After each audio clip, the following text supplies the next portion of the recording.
Most people go their entire lives without ever questioning this voice. It's just always there, whether you're reading your grocery list or rehearsing an argument you'll never have.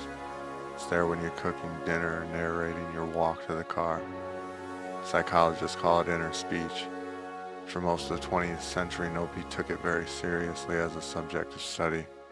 It seemed too obvious and too private. And how would you measure that? Then a Russian psychologist proposed something strange, that your inner voice isn't something you're born with, something you build out of the speech that you heard as a child. His theory goes like this.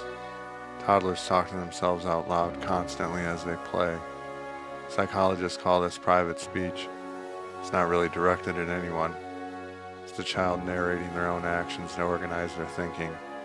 Over time, that out loud narration goes quiet. It shrinks and turns inward.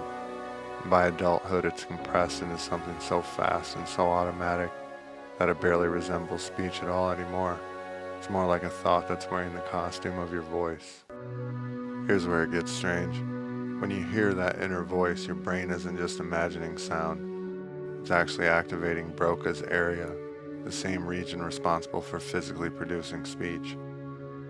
In some studies, researchers have picked up faint electrical activity in the muscles of the throat and tongue when people engage in inner speech. It's activity that's too small to produce sound, but it's real enough to measure. Your body's quietly rehearsing speech that it never lets out. And that raises an odd question. If your inner voice is your brain quietly running the motor program for talking, is it really a thought, or is it something closer to an inaudible whisper? Here's the detail that's been running rampant on the internet lately and breaks the assumption most people never examine. Not everyone has this inner voice. In recent years, a wave of online discussion reintroduced a phenomenon researchers call anendophagia, which is the condition of having no inner monologue whatsoever.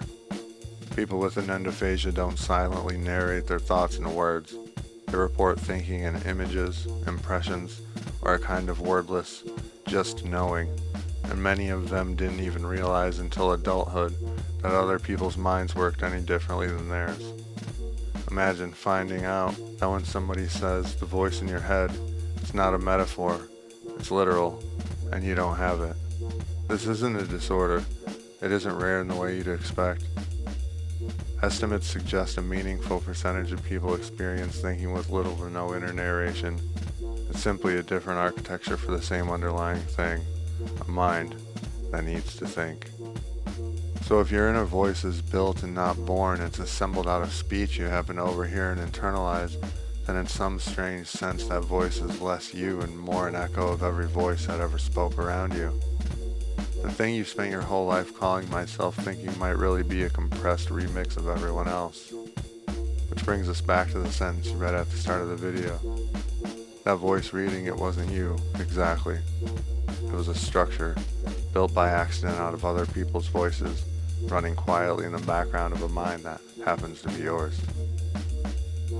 If you like this and other stuff like this channel's here. Subscribe. Thanks for watching.